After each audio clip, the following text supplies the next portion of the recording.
राष्ट्रीय ओबीसी महासंघाचे राष्ट्रीय अध्यक्ष डॉक्टर बबनराव तायवाडे सर आपल्या सोबत आहेत. सर, काय सांगणार, ओबीसी प्रमाणपत्रावरून मुंबऱ्याची जी व्हायरल झाली होती नगरसेविका सेहर शेख, त्यांचं जात प्रमाणपत्र वादाच्या भोवऱ्यात अडकलेलं आहे.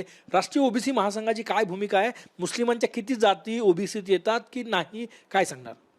नाही, हे बघा की राज्य मागासवर्गीय आयोगाने अधिकृतरित्या ओबीसी समाजामध्ये ज्या ज्या जातीचा समावेश होतो त्या जातीची जी यादी प्रसिद्ध केलेली आहे, त्या यादीमध्ये मुस्लिम समाजाच्या 36 जाती या ओबीसीमध्ये येतात.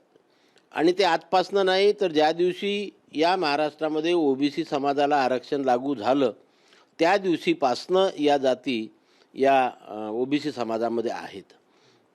आणि आता त्या ज्या मुलीचं प्रमाणपत्र व्हॅलिडिटी कमिशननी रद्द केलेलं आहे तिला कास्ट सर्टिफिकेट मिळालेलं आहे. आता ते कास्ट सर्टिफिकेट खरं आहे की खोटं आहे हे तपासण्याकरता 6 महिन्याच्या आत नगरसेवकांना व्हॅलिडिटी सर्टिफिकेट सबमिट करावं लागतं. ते त्यांनी नाकारलेलं आहे.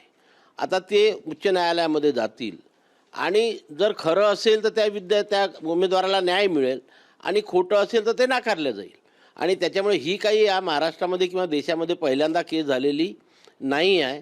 अशा अनेकदा झालेल्या की जेवढ्या जाती येतात, मग ते SC प्रवर्ग असो, ST असो किंवा OBC असो, जात प्रमाणपत्राच्या आधारे स्थानिक स्वराज्य संस्थेची निवडणूक लढता येते, परंतु 6 महिन्याच्या आत व्हॅलिडिटी सबमिट करावी लागते. ती प्रक्रिया झाली. राष्ट्रीय ओबीसी महासंघ ओबीसींच्या हितांसाठी काम करते. तुमची भूमिका काय आहे? तुम्ही माहिती मागवणं सुरू केली, अशी माहिती मिळालेली आहे सेहर शेख याच्या जात प्रमाणपत्रावर. काय माहिती मागवलेली आहे तुम्ही? नाही, बा ती कुठल्या कास्टची आहे ती अजूनपर्यंत माहिती आमच्यापर्यंत आलेली नाही आहे.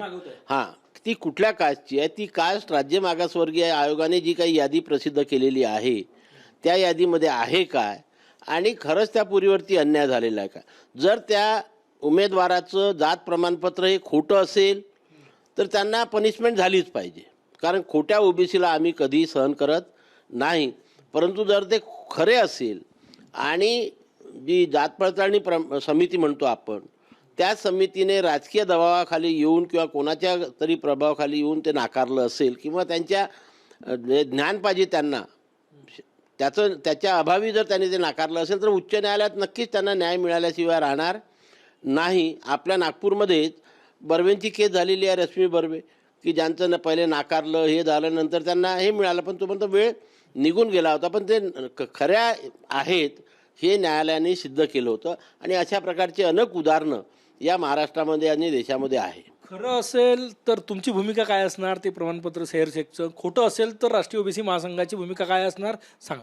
खरं असेल तर आम्ही त्या उमेदवाराच्या पाठीशी खंबीरपणे उभे राहू, कारण कुठल्याही खऱ्या ओबीसीवरती अन्याय होता कामा नाही. परंतु जर खोटं असेल तर नक्कीच त्यांना पनिशमेंट झालं पाहिजे. जी कडक शिक्षा, कडकातली कडक शिक्षा याच्यामध्ये दिलेली आहे ती तिला व्हायला पाहिजे. तुम्ही माहिती मागवणं सुरू केली? माहिती मागवणं सुरू आहे आमच्याकडे. आता दुपारपर्यंत किंवा सायंकाळपर्यंत माहिती येईल की तिची कास्ट काय आहे, ती खरंच ओबीसीच्या त्या 36 जातीमध्ये आहे काय.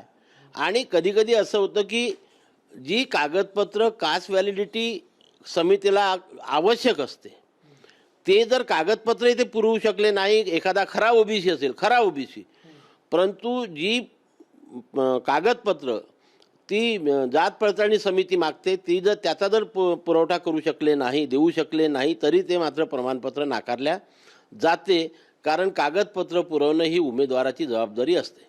खूप खूप धन्यवाद. कॅमेरामॅन सचिन सयामसह गजानन उमाटे, TV9 मराठी ना.